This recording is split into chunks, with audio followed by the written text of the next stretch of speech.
guys, welcome back to my channel. So today's video I'm going to do this dress your face inspired eyeshadow look. Starting off, I'm using my Maybelline gel liner in black and a little detailed liner brush from Zoeva, and I'm just going to start to draw my cut crease. I like to do my cut creases kind of going over in a dome shape, and then I flick it out at the outer edge. I kind of put the line on top of my crease, so when I have my eye open you can still see that line a little bit. That is how I stencil it. Don't worry if you don't do it perfect, we can clean it up later. I just try to get a thin brush because it will help you tremendously. Then I'm taking Peach Smoothie from Makeup Geek, and I'm taking a 228 crease brush from Zoeva, and I'm just going to buff this into my top crease near my brow bone, which is going to be the transition shade. Then I'm going to go and take a warmer shade, which is Frappe from Makeup Geek, and I'm going to use my 227 brush from Zoeva, which is my favourite brush. I use it all the time, and I'm just going to apply this basically more kind of directly onto that line and a little bit above. Again, using circular motions and windscreen wiper motions will just ensure that that shadow is going to blend really nicely. I prefer blending top to bottom when it comes to the cut crease rather than trying to blend out that line first, because it's so much harder to do it that way than this way. Then I'm going in with Anastasia Beverly Hills Shadow Couture palette, and I'm using the shade Noir, and I'm taking a really fine liner brush. The smaller the liner brush, the easier it will be, and I'm just going to work over that line and just kind of stencil over it. Again, don't worry if you don't do it this very neat, you can clean it up afterwards. This is just going to help with the blending process. We're just going to kind of diffuse that brown pomade, because obviously that's a liquid and it's rather cream, so it would be harder to blend out. So by putting the eyeshadow on top, it ensures it's going to blend much better. Then I'm taking Swiss Chocolate from Makeup Geek, MAC, and I'm just going to blend this out using a Through-Line fluffy brush. I'm using tiny little circular motions, and I'm going to try and keep this as close to that cut crease line as possible when blending, because it's going to help blend out that black that we just applied.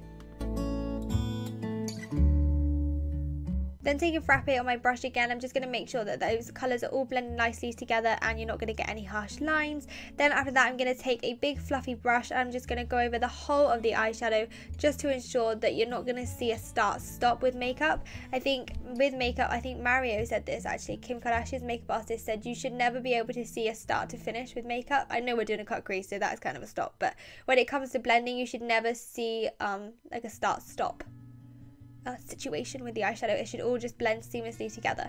Then I'm taking Noir again, which is the Anastasia shadow, and this little detail shaded brush, which is the 237 brush, and I'm going to start on the line of the cut crease and use tiny little flicking motions upwards.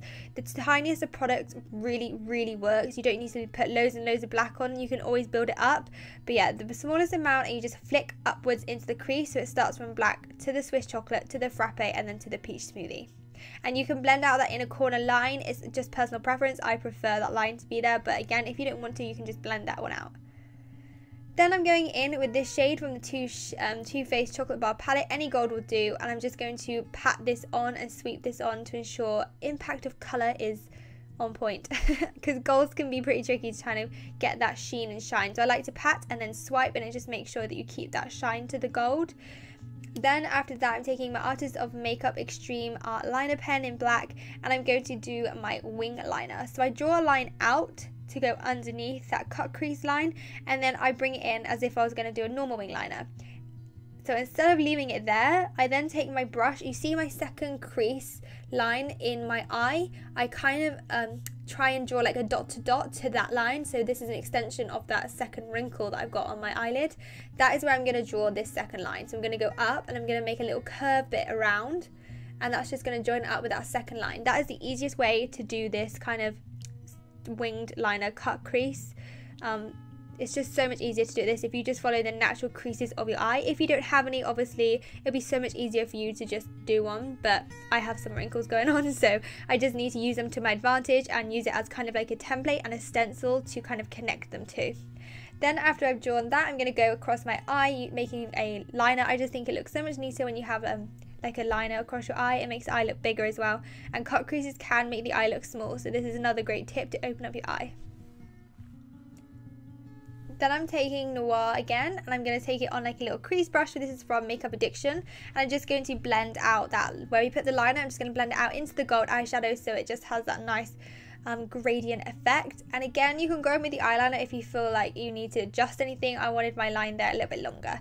Then I'm taking Morocco from the palette and a pencil brush, and I'm just going to apply this underneath of my lower lash line, blend it all the way out from inner corner to outer corner, and I'm going to put 2 coats to get a really nice warm under like lower lash line.